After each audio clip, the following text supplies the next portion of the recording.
ایک ایسی بستی جہاں شرم بالکل مر چکی تھی، جہاں رات کے اندھیروں میں آوازیں گونجتی تھیں، ہنسنے کی، چیخنے کی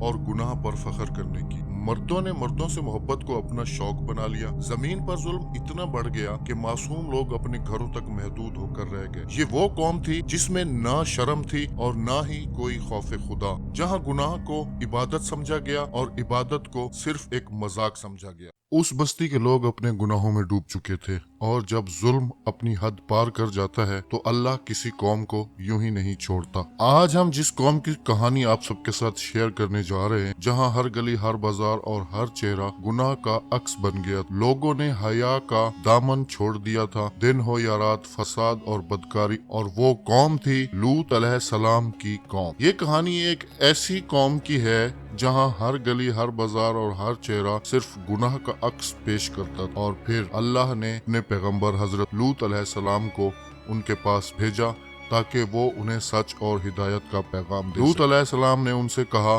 اللہ سے ڈرو، تم اس راستے پر چل رہے ہو جسے دنیا کی کسی قوم نے نہیں چنا، تم اپنی فطرت کے خلاف جا رہے ہو۔ لیکن انہوں نے ہنس کر کہا، اے لوط، چھوڑ دو یہ باتیں، ہم ایسے ہی رہیں گے۔ لوط علیہ السلام چپ ہو گئے اور اللہ کی طرف ہاتھ اٹھا کر دعا کی، اے اللہ، یا انہیں ہدایت سے نواز دے یا پھر مجھے ان سے نجات دے۔ سال بیت گئے، لوط علیہ السلام ہر دن انہیں سمجھاتے، ہر رات ان کے لیے دعا کرتے، مگر ان کی قوم اور زیادہ ضدی ہو گئی۔ ان کے لیے گناہ ایک تفریح بن گیا۔ وہ لوط علیہ السلام پر ہنسنے لگتے، انہیں دھمکیاں دیتے، اگر تو باتیں کرتا رہا تو ہم تجھے اپنی بستی سے نکال دیں گے۔ لیکن جو اللہ پاک کی طرف سے پیغام تھا، لوط علیہ السلام نے اپنی قوم کو وہ دیا اور کہا، میں اپنے رب کے حکم کا منتظر ہوں۔ ایک دن شام کا وقت تھا، کچھ عجیب مہمان لوط علیہ السلام کے گھر آئے۔ وہ خوبصورت نور سے بھرے چہرے والے لوگ تھے۔ اصل میں وہ انسان نہیں بلکہ فرشتے تھے جو اللہ پاک کے حکم سے لوط علیہ السلام کے پاس آئے۔ لوط علیہ السلام نے انہیں مہمان سمجھ کر گھر میں جگہ دی، مگر انہیں دیکھ کر بستی کے لوگ پاگل ہو گئے۔ وہ بھاگتے بھاگتے آئے اور لوط علیہ السلام کے دروازے پر چیخنے لگے، ان مہمانوں کو ہمیں دے دو۔ مگر لوط علیہ السلام چپ رہے۔ لیکن اس کے باوجود بھی وہ قوم اتنی اندھی ہو چکی تھی، ان کی آنکھوں پر خواہش کے ایسے پردے ڈال چکے تھے کہ انہیں صرف بدکاری اور بے حیائی کے سوا کچھ بھی نظر نہیں آتا تھا۔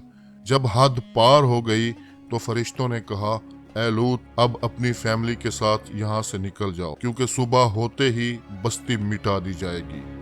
انہوں نے کہا، پیچھے مڑ کر بھی مت دیکھنا، اور ایک دہشت ناک دھماکے کے ساتھ پوری بستی پلٹ، جہاں کل ہنسنے کی آوازیں وہاں آج خاموش۔ لوط علیہ السلام نے دور سے دیکھا، ان لوگوں کا شہر اب مٹی اور پتھر کا ڈھیر بن چکا تھا۔ یہ تھا اس قوم کا انجام جنہوں نے فطرت سے بغاوت کی اور اللہ کے حکم کا مذاق بنایا۔